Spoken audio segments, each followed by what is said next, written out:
바울이 전도 여행을 다녔죠. 3번 다녔습니다. 시리아의 안디옥 교회가 모교회예요. 거기서 출발을 해서 주로 지금의 터키 지역, 튀르키예, 그때는 소아시아 이렇게 불렀습니다.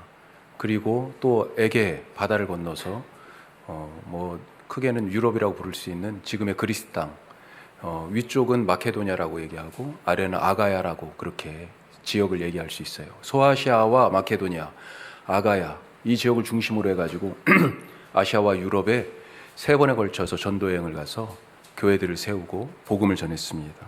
이제 그 3차 전도여행이 다 끝나고 마지막 종착지를 향해서 가고 있어요. 어디냐? 예루살렘입니다. 예루살렘. 오늘 1절부터 말씀을 보니까 그래서 배 타고 막 그렇게 가잖아요. 때로는 배를 타고 때로는 걸어서 결국은 예루살렘에 도착하는 이야기예요. 그 과정들 속에서 여러 사람들을 만납니다. 신자들이죠. 바울에게서 복음을 전해 듣고 교회가 된 사람들. 그런데 하나같이 무슨 말을 해요? 바울에게 어디로 가고 있어요? 예루살렘. 가지 말라고. 하나같이 모두가 다 말리고 있습니다. 그런데 바울은요? 아니다. 나는 예루살렘에 갈 거다. 그 길을 고집합니다. 왜? 사람들은 그렇게 말렸고 바울은 왜 그렇게 예루살렘 행을 고집했을까요? 자, 오늘 첫 번째 말씀 같이 합니다. 운명이 아니라 사명을 따르자. 무엇을 따라 살아가십니까? 그리스도인은 사명을 따르는 사람이라고 얘기하잖아요. 운명에 묶여 사는 사람이 아니라 사명으로 삶을 열어가는 사람이에요. 율법 수호에 열성적이었던 바리새인 바울. 우리가 다 알다시피 그는 신자들을 색출해내고 교회를 핍박하고 깨뜨리는 그 일에 가장 열성적인 사람 중에 한 사람이었습니다. 다메섹으로 그리스도인들이 도망갔어요. 그러니까 거기까지 쫓아가서 그리스도인들을 붙잡아 오겠다. 그러고 대제사장한테 위임장까지 받아서 살기 등등한 모습으로 가던 이 바울에게 부활하신 예수님이 나타나셨잖아요. 그러면서 바울이 눈이 멀어버렸습니다. 이게 무슨 일인지. 그 눈먼 3일의 기간 동안에 그의 삶이 확 바뀌었어요. 그때 하나님이 그 시간들을 통하여서 바울을 새롭게 이제 만들겠다. 토기장이 하나님이시잖아요. 그러면서 바울에 대한 이런 계획을 말씀하십니다. 사도행전 9장 말씀인데요. 자, 아나니아라고 하는 사람을 보내서 바울에게 기도하라고 하면서 바울의 앞으로 모습을 얘기해 주세요. 주께서 이르시되 가라. 이 사람은 내 이름을 위하여 이방인과 임금들과 이스라엘 자손들에게 전하기 위하여 택한 나의 그릇이다. 이방인들에게 복음을 전하기 위한 그릇이라고. 자, 16절 같이 해요. 그가 내 이름을 위하여 얼마나 고난을 받아야 할 것을 내가 그에게 보이리라. 이 말씀처럼 바울은 이방인들을 위하여서, 아니 이방인뿐만 아니라 모든 사람들을 위한 복음의 사도, 복음을 담은 그릇이 되었습니다.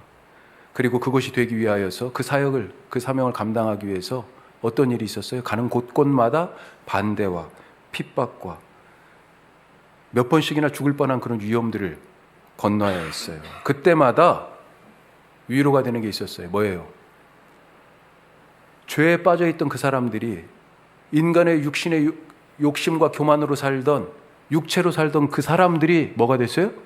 교회가 되는, 복음의 열매를 보면서 그래도 그 사명의 길을 계속 뚜벅뚜벅 걸어갔던 거죠. 자, 이렇게 바울이 3번의 전도여행을 마치면서 이제 예루살렘으로 향합니다. 자, 그런데 예루살렘에 가면 무슨 일이 있을까요? 안 봐도 뻔합니다. 그동안에 있었던 일들을 보면 이거 그냥 알 수 있는 얘기예요. 3번 전도여행 했잖아요.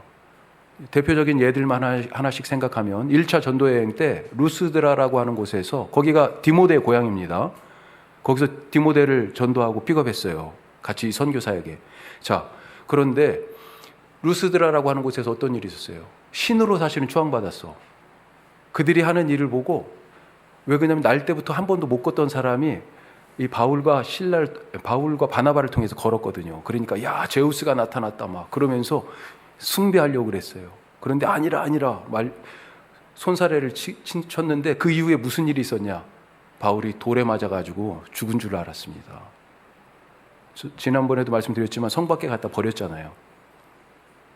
2차 전도여행 때 빌립보에서는 점치는 여종, 귀신 들린 여종을 갖다가 고쳐줬습니다.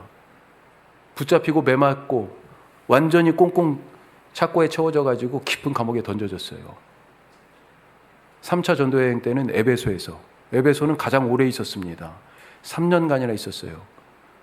이 에베소에서 말씀을 전하면서 좋은 성과들이 났는데 그만큼 목회하기가 어려웠기 때문에 오래 있기도 했지만 또 성과도 있었어요. 지금도 튀르키예 제2의 도시입니다. 에베소가. 그때 당시에 주신이 누구였냐? 아르테미스였어요. 아뎀이라고 나오죠. 아니 복음이 흥왕하니까 어떤 일이 있어요? 마술과 관련된 책 5만 권을 사람들이 갖다 불태웠어요. 사도행전 얘기입니다. 우상 깎아서, 우상 새겨서, 우상을 부어서 만들어 살던 사람들이, 우상쟁이들이 할 일이 없어졌어요. 이래서 쫄딱 망하게 생겼어요. 손가락만 빨고 있어요, 지금. 그래서 폭동을 일으켰습니다. 저 유대인들 때문에. 그들은 그리스도인이나 유대인이나 구분이 잘 안 가. 하여튼 저 유대인들 때문에. 그 폭동을 피해가지고 또 바다를 건너서 고린도까지 갔어요. 3차 전도여행 때. 1차, 2차, 3차. 매번 이런 얘기 말고도요, 수없이 더 많이 있죠. 이 도시에서 쫓겨나면 다음 도시로 가잖아요. 거기까지 또 쫓아옵니다, 유대인들이. 한두 번이 아니었어요. 무슨 얘기예요? 앞으로 예루살렘에 가면 무슨 일이 있을지 뻔하다는 겁니다. 이미 바울은 소문이 쫙 났어요. 블랙리스트에 올라가 있어요. 저놈 나쁜 놈. 저거 가면 유대인 공동체가 파괴되고 할례받지 않아도 된다고 율법을 부정하는 놈. 이렇게 아주 낙인 찍혀 있습니다. 그래서 사람들이 지금 말리는 거예요. 아니 여기서도 지금 그랬는데 바울을 못 잡아먹어서 사람들이 안달인데 예루살렘에 가면 정말 이거 눈에 안 봐도 이거 뻔하거든요. 그런데 그것보다 더 중요한 말리는 이유가 또 있습니다. 오늘 4절 말씀 보세요. 자, 배 타고 막 그래가지고 어디까지? 시리아에까지 왔어요. 시리아 지역 두로까지 왔습니다. 여긴 팔레스타인 바로 위쪽이에요. 예루살렘하고 이제 멀지 않습니다. 자, 두로에 도착했어요. 믿는 성도들을 만납니다. 7일간 거기에서 머물면서 자, 같이 해요.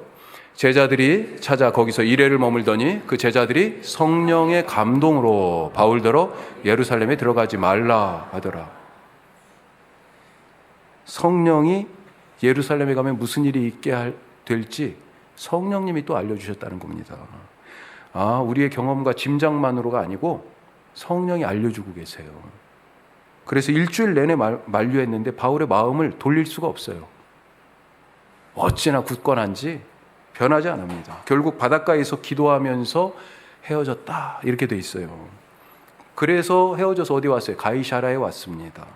여기는 총독이 머무는 총독 관저가 있고 로마 주력 부대가 있는 곳이에요. 이 가이사라. 여기에 누가 있냐?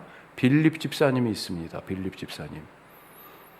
자, 그런데 이 빌립 집사님 집에서 며칠을 이 바울 일행이 머무는데 이때 예루살렘에서 누가 와요? 아가보라고 하는 아가보 선지자가 옵니다. 아가보가 누구냐? 전에 안디옥 교회에 와서 예언을 했어요. 무슨 예언을 했냐? 앞으로 천하에 이 로마 제국 모든 땅에 큰 기근이 들 거다. 그리고 정말로 이 예언의 말씀처럼 지금 기근이 몇 번 들어가지고 고생하고 있어요. 특별히 예루살렘 사람들이, 그리고 예루살렘 교회가. 그래서 경제적으로도 너무 지금 성도들이 사는 게 힘들고 교회가 어려움에 처했어요. 영적으로 핍박받았죠. 경제적으로 먹고 살기가 어려워졌죠. 자, 예언한 말씀대로 된 그런 영적 권위를 가진 아가보가 예루살렘에서 내려왔어요. 와가지고 뭘 합니까? 바울에게 허리띠를 달라고 그러는 거예요. 그러더니 그 바울의 허리띠를 가지고 자기의 손발을 다 묶어. 오늘 말씀 그렇게 돼 있잖아요. 그러면서 뭐라고 그래요? 자, 말씀 보세요. 같이 해요. 성령이 말씀하시되 예루살렘에서 유대인들이 이같이 이띠 임자를 결박하여 이방인의 손에 넘겨주리라. 성령님이 지금 말씀에 알려주신다는 거예요. 이띠 임자가 바울이 예루살렘에 가면 무슨 일이 있을지 그걸 지금 보여주시는 거예요. 아니 다른 사람 얘기도 아니고 선지자 아가보 얘기니까 야, 이거 너무 신뢰할 만하지 않아요? 바울은 어땠을까요? 이거 몰랐을까요? 이미 알고 있었습니다. 아까 배 타고 급하게 막 이렇게 오다가 에베소에서는 3년이나 목회했다고 그랬지요. 다른 교회보다 애정이 너무 많이 가 있는 교회입니다. 에베소에 들를 시간이 없어가지고 도중에 어느 곳에서 에베소 교회 장로들을 부릅니다. 그래서 그들도 거기까지 와가지고 바울을 만나요. 만나면서 바울이 내가 앞으로 예루살렘에 가는데 무슨 일이 내게 있을 거다라고 거기서 얘기해 줘요. 자, 보십시오. 20장 말씀이에요. 자, 보라, 이제 나는 성령에 매여 예루살렘으로 가는데, 자, 23절 보세요. 같이 해요. 오직 성령이 각 성에서 내게 증언하여 결박과 환난이 나를 기다린다. 알고 있어요. 바울에게도 이미 성령님이 알려주셨습니다. 이 말을 듣고 에베소 교회 장로들이 깜짝 놀라요. 걱정하고 염려합니다.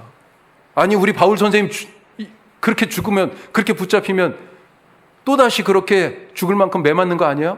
걱정해요. 그래서 헤어질 때 다시는 바울의 얼굴을 못 볼 것 같아서 그 생각에 서로 껴안고 입을 맞추고 완전히 눈물바다가 되었다.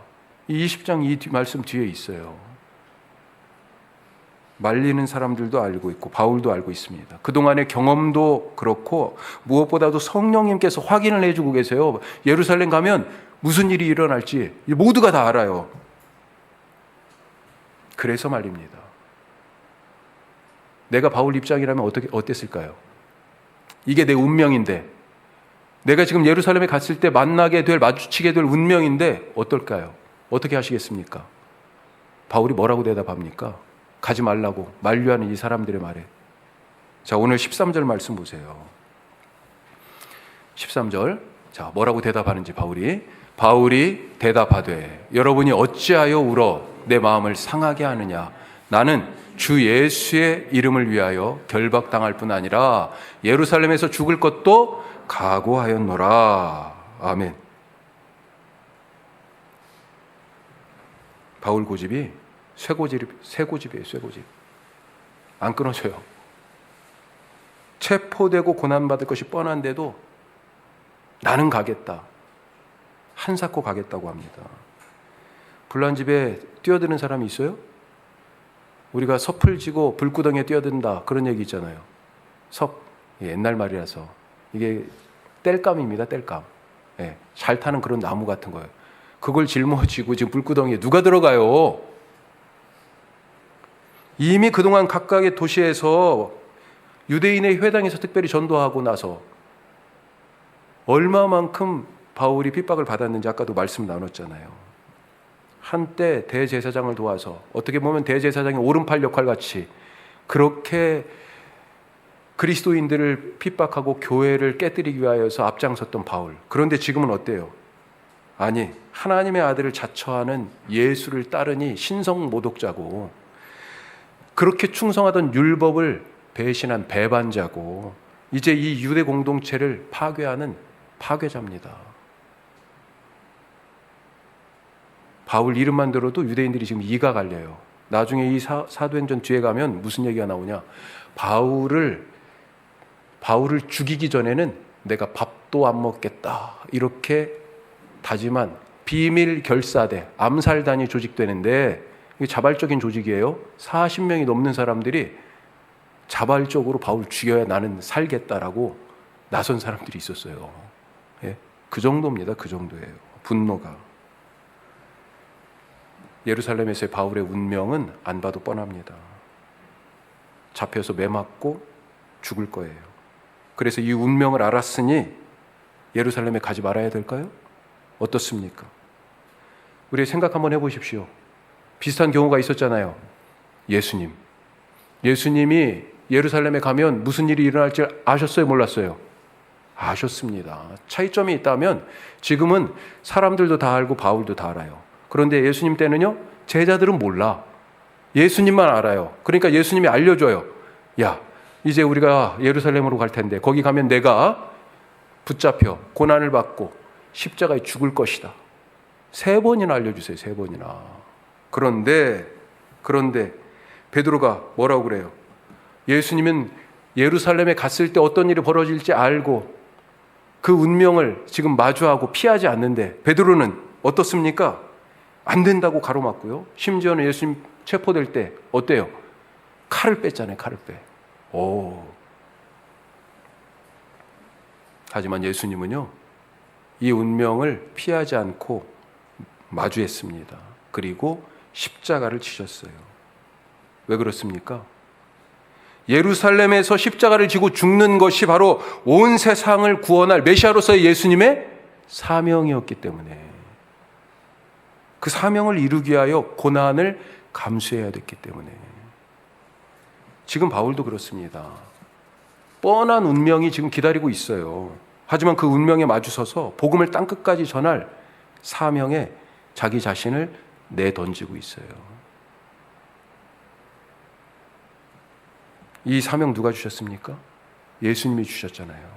그래서 예수님의 이름을 위하여 뭐라고 돼 있어요? 결박당할 뿐만 아니라 예루살렘에서 예수님처럼 죽을 것도 각오하였다 말하고 있어요. 성령님이 보여주신 건 뭐였어요? 예루살렘에서 일어날 일. 이걸 사람들은 어떻게 받아들였어요? 저건 피해야 될 운명이야, 이렇게 이해했어요. 하지만 바울은 그것을 어떻게 받아들였습니까? 이것은 내가 마주해야 할 사명이야. 이건 내가 짊어져야 할 사명이야. 내 십자가야. 그래서 피하지 않고 정면으로 그 고난의 길을 뚫고 지나가고 있는 것입니다. 우리는 어떻게 살고 있습니까? 혹시 위라클이라는 유튜브 채널을 아십니까? 역시 다르셔. 일부 예배 때도 그렇게 고개 끄덕이는 친구들이 그렇게 많지 않았는데, 위라클 꼭 한번 찾아보십시오. 유튜브 채널에서 위라클. 저도 사실은 말씀 준비하다가 알았어요. 박위라고 하는 분이 시작했어요. 위, 이름이 위예요. 박위. 거기에다 미라클 기적에 이걸 두 개 합해가지고 위라클이라고 하는 유튜브 채널을 만들었는데, 이분이요, 사고 때문에 전신 마비가 됐습니다. 그런 장애를 입게 됐어요. 지금은 그래도 좀 많이 회복이 돼서 휠체어도 타고 다니고 그렇지만 얼마나 절망적이에요? 걷다가 못 걸어요. 내 마음대로 움직이다가 꿈쩍할 수가 없어요. 손가락 하나 까딱이 안 돼요. 이게 내 운명이구나. 내가 무슨 잘못을 해서? 이런 생각이 들 수 있지 않아요? 그걸 운명처럼, 짐처럼 벗어나고 싶은, 피하고 싶은 그런 마음이 너무나 들지 않겠습니까? 이 위라클에 보니까 엄청나게 유명하신 분들도 다 지금 출연했더라고요. 구독자 83만이나 돼요. 와, 영향력이 엄청나죠.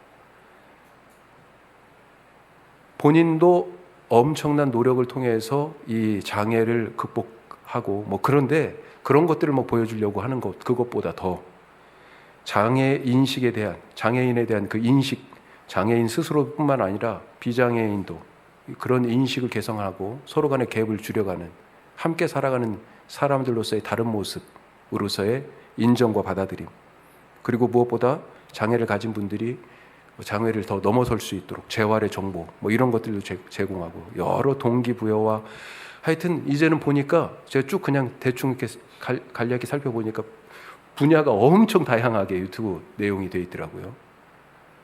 수많은 사람들에게, 교회 다니는 분입니다.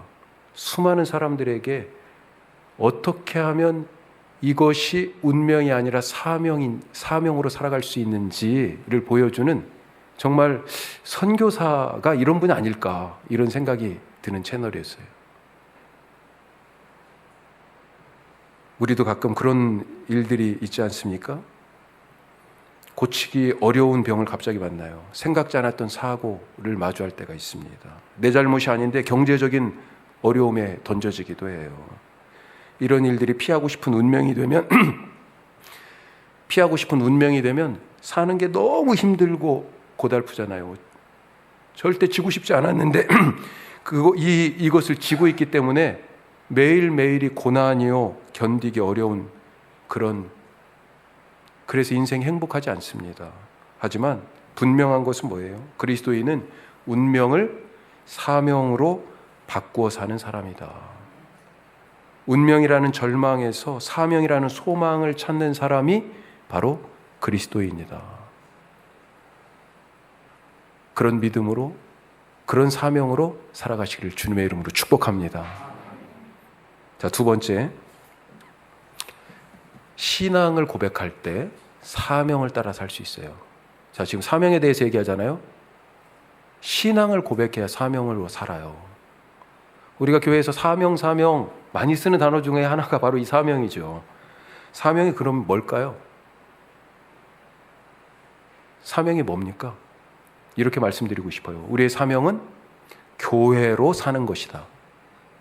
우리의 사명은 교회가 되어 교회로 사는 것이다. 교회가 그럼 뭐예요?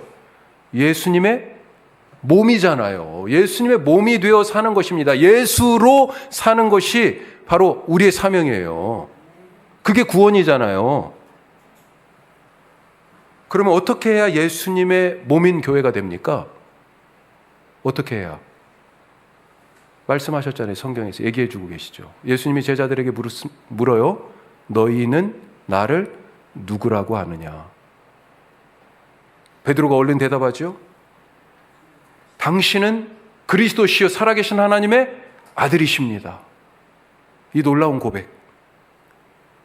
그런데 어디에서 한 거예요, 이게? 황제의 도시 가이사라 빌립보에서 한 얘기예요. 이 도시의 주인은 누구예요? 이 도시의 왕은 누구예요? 로마 황제예요. 그런데 뭐라고 얘기하는 겁니까? 주님, 당신은 그리스도시요. 아닙니다. 이 도시의 주인은 로마 황제 가이사가 아니고 바로 주님, 당신이십니다. 그렇게 얘기하는 거예요. 신의 아들은 로마 황제가 신의 아들이 아니고 예수님 당신이 바로 하나님의 아들, 신의 아들이십니다. 이런 고백을 하는 거죠. 목숨을 내건 고백입니다. 아니, 지금 왕이요, 이 도시의 왕이 로마 황제가 아니래요. 목숨을 내건 고백이라니까요. 반역입니다. 그러자 예수님이 이 고백을 들으시고 뭐라고 그러십니까? 우리 그 유명한 말씀 마태복음 16장 18절 말씀 보죠. 자, 고백 다음에요. 베드로의 고백 다음에 같이 해요. 또 내가 내게 이르노니 너는 베드로라. 내가 이 반석 위에 내 교회를 세우리니 음부의 권세가 이기지 못하리라. 아멘. 내가 이 반석 위에 내 교회. 저 내 자가 틀린 것 같아요. 자막이. 내 교회를. 어디에다 세워요?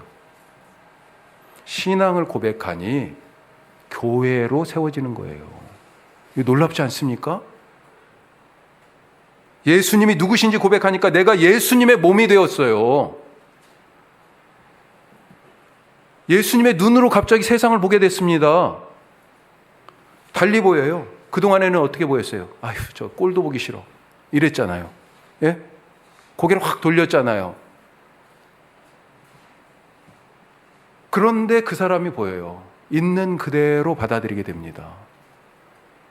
그동안에 듣고 싶지 않았어요. 그냥 그 목소리만 들으면 짜증이 확 나요. 그런데 이제 그의 말을 귀담아 듣게 됐어요. 예수님의 몸이 되니까. 만나고 싶지 않았습니다. 그래서 온다면 나는 안 가. 피했어요. 가능하면 마주치고 싶지 않아서 불편해요. 그런데 이제 불편하지 않습니다. 마주할 수 있어요. 입만 열면 그동안에는 어땠어요? 뒷담화에 불평해. 어떻게 하면 깎아내리고 아이 걔는 그거밖에 안 돼. 왜? 이런 얘기들 하고 무시하고 정죄했는데 이제는요 칭찬하고 나보다 그를 높여주고 그를 인정하고 아 그랬어? 공감하고 맞아 때로는 이해도 하고 사람이 바뀌었어요. 왜요? 교회로 세워져서. 어떻게 교회로 세워졌어요? 신앙 고백을 했더니 내가 교회 예수님의 몸이 되었어요.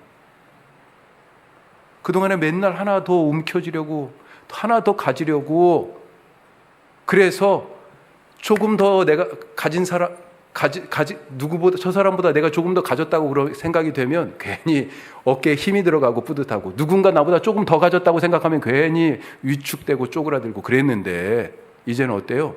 그런 것으로부터 자유로워졌어요. 오히려 움켜쥐지 않고 이제는요, 손을 펴서 나눠줘요. 예수님의 몸이 되니까, 신앙 고백을 하니까. 예수님이 누구라고 고백했더니 우리를 당신의 몸이 되게 하시고 교회로 살게 하셨어요. 오늘 주보에 실린 보네포 목사님의 글 읽어보셨습니까? 이거 토요일날 카톡을 통해서 이거 전해드리는 거, 이 의미가 있어야 되는데, 예? 그동안에 1월달부터 지금까지 보내드린 글 다 보셨어요? 피드백이 없어. 예? 그래서 제가 읽고 계신지 안 읽고 계신지 알 수가 있나. 오늘은 그래서 설교에 넣었어요. 예? 보네포 목사님 이름 한 번쯤 들었죠. 나치 치하에서 결국은 옥사하셨습니다. 신학자요? 목회자요? 우리 식으로 얘기하면 독립운동가죠. 예. 이 목사님 글이, 제가 책을 가져온다는 것을, 나의 청년들에게 라고 나와 있는 책의 일부입니다. 구입해가지고 우리 그 공유 책장에도 놓을게요. 제가 이 책, 이 한 장 한 장을 읽으면서 얼마나 설레고 가슴이 막 뛰는지. 자, 이 보네포 목사님의 글 중에 신앙 고백과 교회에 대한 글이에요. 이렇게 돼 있죠. 우리가 교회를 세우는 것이 아니라 주님이 친히 교회를 세우십니다. 누구도 교회를 세우지 못합니다. 오직 그리스도만이 교회를 세우십니다. 스스로 교회를 세우려는 사람은 이미 교회를 무너뜨리고 있습니다. 그럴 의도는 아니었겠지만 그는 자기도 모르는 사이에 우상의 전을 세우게 될 것입니다. 자, 그 뒤에 세 줄은 우리 같이 한번 읽어보죠. 자, 우리가 할 일은 신앙을 고백하는 것이고, 교회는 그리스도께서 세우십니다. 우리가 할 일은 복음을 전파하는 것이고, 교회는 그리스도께서 세우십니다. 우리가 할 일은 주님께 기도하는 것이고, 교회는 그리스도께서 세우십니다. 난 도저히 그 사람 용서하지 못하겠어요. 우리가 할 일은 뭡니까? 우리가 할 일은요, 신앙을 고백하는 거예요. 예수님이 누구신지 신앙을 고백해요. 그러면 어떻게 돼요? 우리가 교회가 되고 예수님의 몸이 되고 그를 예수님처럼 용서할 수 있게 돼요. 나는 도저히 그 일을 못하겠어. 나는 도저히 그를 이해하지 못하겠어. 나는 도저히 이 상황을 받아들이지 못하겠어. 그때 우리가 할 일은 뭐예요? 신앙을 고백하는 거예요. 신앙을 고백하는 거. 그러면 우리의 삶을 누가 세워요?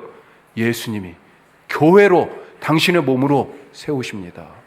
나는 할 수 없다고 주저앉은 그 자리에서 신앙을 고백하니까 내 몸이 예수님의 몸으로, 내 삶이 예수님의 몸으로 세워져요. 그게 바로 교회의 삶이에요. 나는 도저히 그 사람을 사랑할 수 없다고 절망하는 그 자리에서 신앙을 고백하니까 예수님이 나를 사랑하듯이 사랑하는 예수님의 몸으로 내 삶이 바뀌어요. 그 뒤에 보십시오. 우리는 주님의 계획을 알지 못합니다. 우리는 주님이 교회를 세우고 계신지 허물고 계신지 볼 수 없습니다. 그렇죠? 잘 안 보이죠. 인간의 눈으로 볼 때 붕괴하고 몰락하는 때가 주님께는 위대한 세움의 때인지도 모릅니다. 인간의 눈으로 볼 때 위대한 교회의 때인 것 같지만 주님께는 교회가 무너지고 허물어지는 때인지도 모릅니다. 지금 한국교회가 그러지 않습니까? 교회 무너지는 소리가 들려요. 교회는 그렇게 크게 짓고, 제가 구체적으로 지금 말씀 너무 부끄러워서 드리지 못하는데 우리 교단 총회장이 아주 그냥 교단 얼굴에 지금, 아니 예수님의 이름에 지금 얼마나 지금 교회를 얼마나 의리의리하게 지어놨는지 몰라요. 교회 무너지는 소리가 들려요.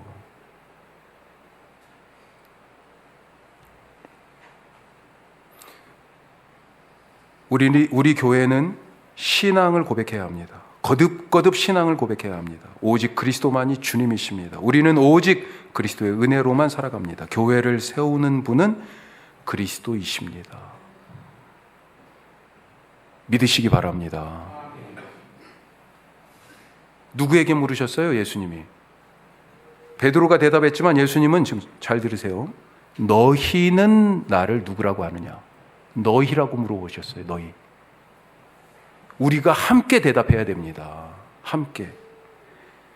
우리가 함께 대답할 그때 우리가 같이 함께 예수님의 몸이 되는 거예요. 날마다 고백하십시오. 그리고 날마다 예수님의 몸이 되십시오. 그렇게 날마다 예수로 살아가시기를 주님의 이름으로 축복합니다. 그때 복음서에 나타난 예수님의 치유가 일어나요. 누가 행했어요? 그 일을. 예수님이 행하셨잖아요. 그런데 내가 예수님의 몸이 되니 우리의 삶에서 그 일이, 그 치유가, 그 놀라운 기적들이 일어나는 거죠. 그렇게 예수님의 몸이 되어 살 때 예수님의 그 위로가 우리의 삶의 현장에 풍성하고 눈물이 닦아지고 병든 자들이 일어나고 삶의 문이 열리고 죄의 짐을 지고 가던 자들이 이제는 그 사람들이 교회가 되는, 구원받는 놀라운 복음의 역사가 일어나는 것입니다.